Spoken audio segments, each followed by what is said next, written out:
avion présidentiel. Monsieur le Premier ministre, mën nga jël kàddu indi say tontu.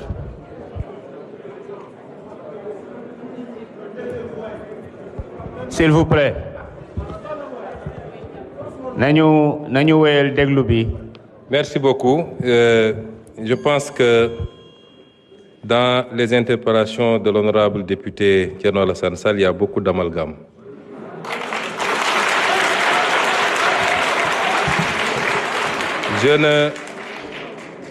Je n'ose pas mettre ça dans la mauvaise foi, mais je pense qu'à un certain niveau, il faut prendre le temps d'aller écouter ce que les gens ont dit et non pas de se laisser emballer par les commentaires et les commérages. Je n'ai jamais dit que tel fonds était haram. J'ai dit que la caisse noire... Je voudrais, après que vous ayez le temps d'écouter par vous-même, j'ai toujours dit que dans un pays, il faut qu'on soit très clair, dans un pays, avoir des fonds qui sont laissés exclusivement à la discrétion d'un homme, fût-il président de la République, qu'il peut utiliser à sa guise, qu'il peut donner à qui il veut, qu'il peut même mettre dans une pièce, mettre de l'essence et allumer, c'est inadmissible parce que c'est l'impôt des Sénégalais. Par contre, dans tous les pays du monde, et même dans ceux qu'on appelle les plus grandes démocraties, il y a ce qu'on appelle les fonds secrets, qui permettent de régler des situations qu'on ne peut pas afficher publiquement et qui font l'objet d'un encadrement. Et en étant député ici, et en étant dans l'opposition, j'avais fait même des propositions sur cet encadrement-là. Et cela correspond à la vision de PASTEF qui sera matérialisée dans la gestion de ces fonds secrets. Parce que nous respectons toujours nos engagements, nous. Et nous, au moins, on a pris ces engagements, vous les avez jamais pris. Ça veut dire que vous auriez largement joui des fonds politiques, comme vous avez joui du régime de Macky Sall pendant des années sans avoir jamais dénoncé. Et vous ne pouvez pas aujourd'hui donner des leçons. Le budget 2024, le budget 2025 est un budget qui a été pris dans les conditions que tout le monde connaît. C'est un budget à minima qui a permis au moins de sauver cette année budgétaire, de ne pas être face à un blocage à la date, à l'échéance. Mais il était évident qu'entre l'installation de l'Assemblée nationale et le moment du vote du budget, il était impossible de procéder à l'élaboration d'un budget dans des standards que tout le monde accepte. Et c'est pourquoi nous sommes en train de travailler à la loi de finances rectificative que vous appelez, qui sera celle qui sera réellement conforme à notre programmation. Et austérité, c'est vous qui l'avez dit. Nous ne sommes pas dans l'austérité. J'ai l'impression que vous ne comprenez pas ce que c'est que l'austérité.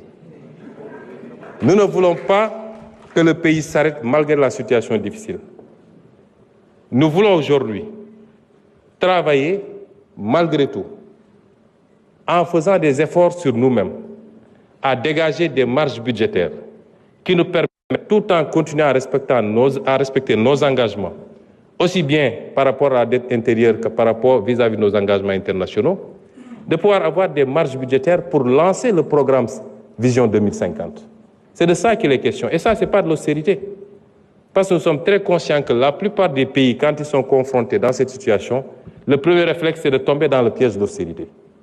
Nous ne sommes pas dans ça. Nous sommes dans le réaménagement qui nous permettrait, tout en tenant compte de la situation catastrophique dont nous avons hérité, de faire les bons choix en rationalisant la dépense publique et en dégageant des marges qui nous permettent, dès la semaine prochaine même, dès les jours à venir, de commencer à lancer le programme, que l'économie ne s'arrête pas, que l'investissement ne s'arrête pas et que nous puissions continuer à produire de la croissance indépendamment de la croissance qui peut provenir des secteurs qu'on connaît habituellement, notamment le pétrole et l'agriculture. C'est ça qu'on est en train de faire. Ça, ce n'est pas de l'austérité, M. Thierno Alassane Sall. Et donc, il faut réviser et revoir un peu ces notions.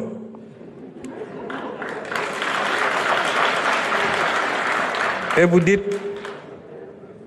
dites que nous sommes restés 11 mois sans prendre de mesures. Ah non. Durant ces 11 mois, on en a tellement pris des mesures correctives. Mais il se trouve que quand vous arrivez, vous héritez d'un État. Vous lancez des travaux. On ne se lève pas pour dire je rationalise telle agence, j'enlève, etc. On fait des études pour être sûr que les choix qu'on va faire sont les bons. Un État, c'est assez sérieux. Et durant le temps de ces études, il fallait continuer à faire tourner l'État, comme on dit. Il fallait mettre des gens à la place qu'il faut pour qu'ils travaillent. Parce qu'il n'est pas question aussi qu'on laisse des gens qui ne partagent pas notre vision, qui ne comprennent pas notre combat, continuer à vouloir piloter des directions générales stratégiques ou des agences où on a besoin aujourd'hui de nous installer dans la vision 2050. Et le temps de faire ce travail, effectivement, on a mis ce qu'il faut. Ce qu'il faut saluer, et vous devez être le premier à le faire, c'est d'avoir le courage de dire,